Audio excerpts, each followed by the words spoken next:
रहमानिर्रहीम नहमदुहु व नसल्ली अला रसूलिहिल करीम अम्मा बअद। हज़रत अब्दुल्लाह बिन अमर इब्न अल-आस रज़ियल्लाहु ताला अन्हु से रिवायत है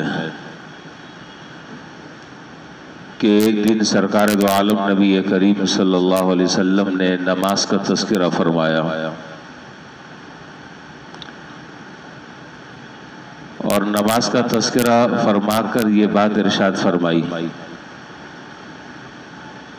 कि जिस आदमी ने नमाज की पाबंदी कर ली कानत लहू बुरहानन व नूरन व नजातन यौमल क़ियामा, ये नमाज क़यामत के दिन उसके लिए नूर होगी, बुरहान होगी, हुज्जत होगी और क़यामत के दिन अल्लाह जल्ल शानहू के अजाब से नजात का जरिया होगी। वमन लम युहाफिज़ अलैहा, और जिस आदमी ने इसकी हिफाजत नहीं की, हिफाजत न करने के दो माने हैं। एक माना हिफाजत न करने का ये कि नमाज की पाबंदी नहीं की, और दूसरा माना नमाज की हिफाजत न करने का ये है कि नमाज तो पढ़ी लेकिन बस ऐसे ही बस पढ़ता रहा, उसके आदाब की रियायत नहीं रखी, उसके जो सुन्नतें हैं उसका लिहाज नहीं रखा, आदाब और शराइत का लिहाज नहीं रखा, बस एक बोझ उतारता रहा, तो क़यामत के दिन ये नमाज ना उसके लिए नूर होगी, ना नजात होगी, न बुरहान होगी।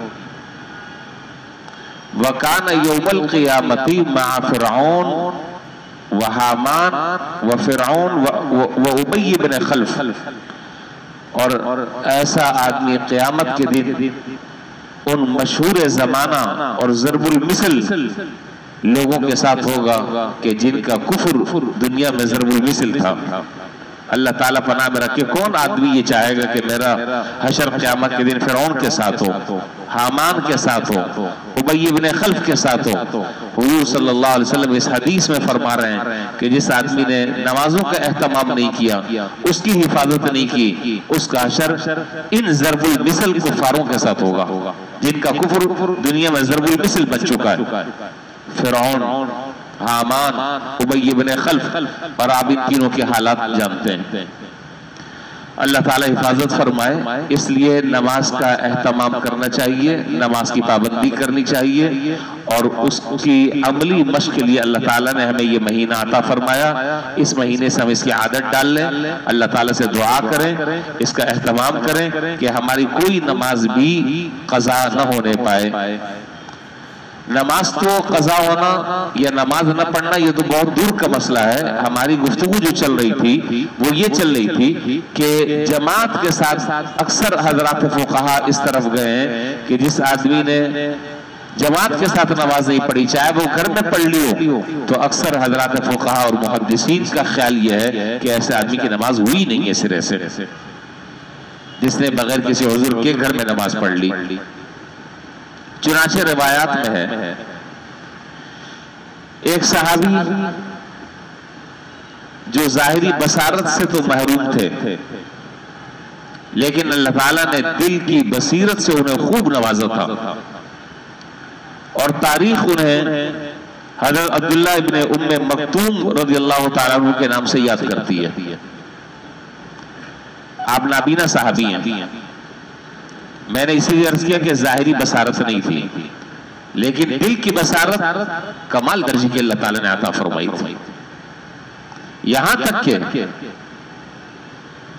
मसला आप जानते हैं कि अगर कोई आदमी इस तरह का माजूर हो कि जो नाबीना हो, तो ग़ज़वात में, जिहाद में, जंग में शिरकत करने से उसे माजूर करार दे दिया जाता है। लेकिन ये वो सहाबी हैं कि अक्सर मार्कों में और ग़ज़वात में हुज़ूर सल्लल्लाहु अलैहि वसल्लम के शायाने शान रहे, बावजूद इसके कि आप माजूर थे, लेकिन कभी भी अपने आप को न माजूर समझा न माजूरीन के सफ में शामिल हुए, बल्कि हुज़ूर सल्लल्लाहु अलैहि वसल्लम के साथ मुख्तलिफ मार्कों में शरीक रहे। हज़रत अब्दुल्लाह इब्न उम्म मक्तूम रज़ियल्लाहु ताला अन्हु एक मरतबा जनाब रसूलुल्लाह सल्लल्लाहु अलैहि वसल्लम की खिदमत में हाजिर हुए और आकर अपना एक मसला और अपनी एक परेशानी जिक्र फरमाई। परेशानी ये जिक्र की कि अल्लाह के रसूल, अब दरअसल बात गौर से समझिएगा, परेशानी ये जिक्र की कि मेरे साथ मसला ये है कि मेरे घर और मस्जिद के दरमियान बड़ा फासला है। एक बात।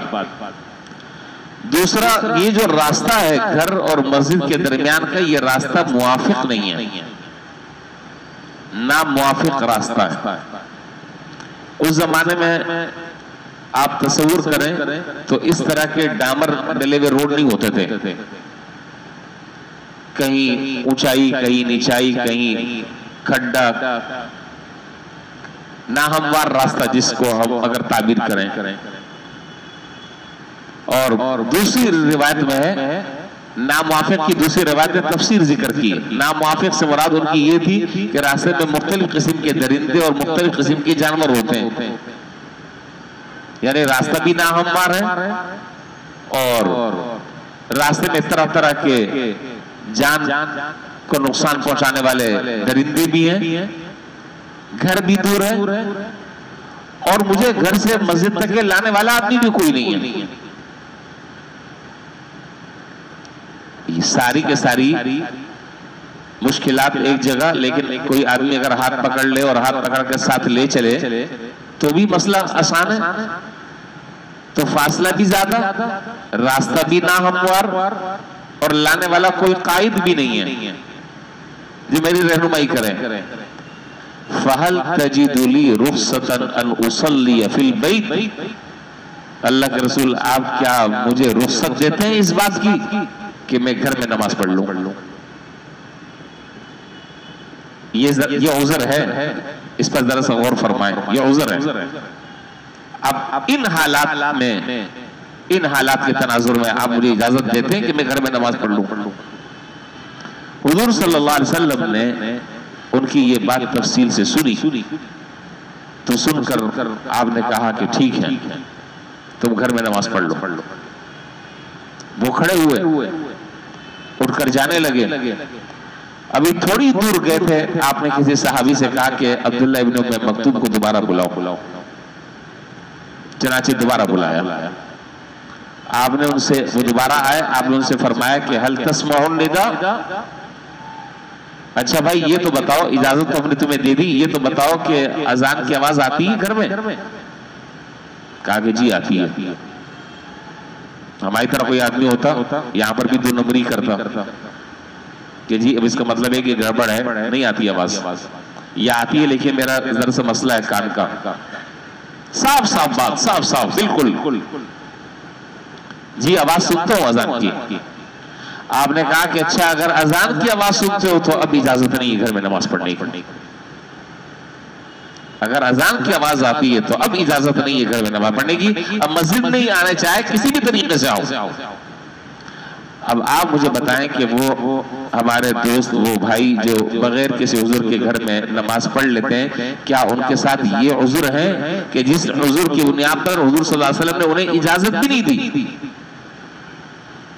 ऐसा उज़्र तो नहीं है। ज्यादा से ज्यादा हमारा उज़्र ये होता है कि जी फजर में अगर निकले तो कोई मोबाइल ले लेगा। अरे भाई ये कौन सा मसला है, आप मोबाइल घर छोड़ कर आ जाए। या ये उज़्र है कि जी रात असल में मैं देर से सोता हूँ, 1 बजे और 2 बजे रात सोता हूँ, दोस्तों के साथ गपशप होती रहती है, तो इतनी देर से सोने के बाद आंख नहीं खुलती। क्या ये उज़्र अल्लाह ताला के यहाँ हमें अल्लाह के अजाब से बचा सकता है? सवाल ही पैदा नहीं होता।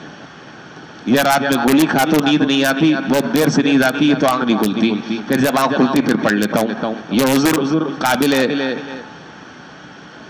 एतबार है? इतने वाज़ेह आज़ार के बावजूद भी हुज़ूर सल्लल्लाहु अलैहि वसल्लम ने हजरत अब्दुल्लाह इब्न उम्म मक्तूम रज़ियल्लाहु ताला अन्हु को इजाजत नहीं दी और फरमाया कि नहीं, तुम्हें इजाजत नहीं है, मस्जिद में आकर नमाज पढ़ो। बहरहाल कई दिनों से इस पर बात चल रही, दरमियान में मुख्तलिफ बातें भी आती रही। बहरहाल अब मैं इन्हीं बातों पर इस गुफ्तगू का इख्तिताम कर रहा हूँ और आखिरी बात यही फिर दोहरा रहा हूँ कि भाई जमात से नमाज पढ़ने का एहतमाम करें। घर में नमाज मर्द नहीं पढ़ते, घर में नमाज औरतें पढ़ती हैं। अल्लाह ने हमें मर्द बनाया है, अल्लाह ताला ने मर्द बनाया है। जब मर्द बनाया तो मर्दों की तरह जमात के साथ मस्जिद में नमाज का एहतमाम होना चाहिए। औरतें घर में नमाज पढ़ें और मर्द जो है वो मस्जिद में नमाज पढ़ें। अगर जिंदगी में नमाज और कुरान दो चीज अगर आ गई, अल्लाह ने चाहे इंशाल्लाह कामयाब हो गए। और खुदा ना करे अगर ये नमाज और ये कुरान दोनों से रिश्ता तोड़ा, फिर ना हम दुनिया के रहे ना हम आखिरत के रहे। अल्लाह ताला इन दोनों चीजों से हमें रिश्ता जोड़ने की और इन दोनों चीजों को मजबूती से थामने की अल्लाह हमें तौफीक नसीब फरमाए। व आखिर दावाना अल्हम्दुलिल्लाहि रब्बिल आलमीन।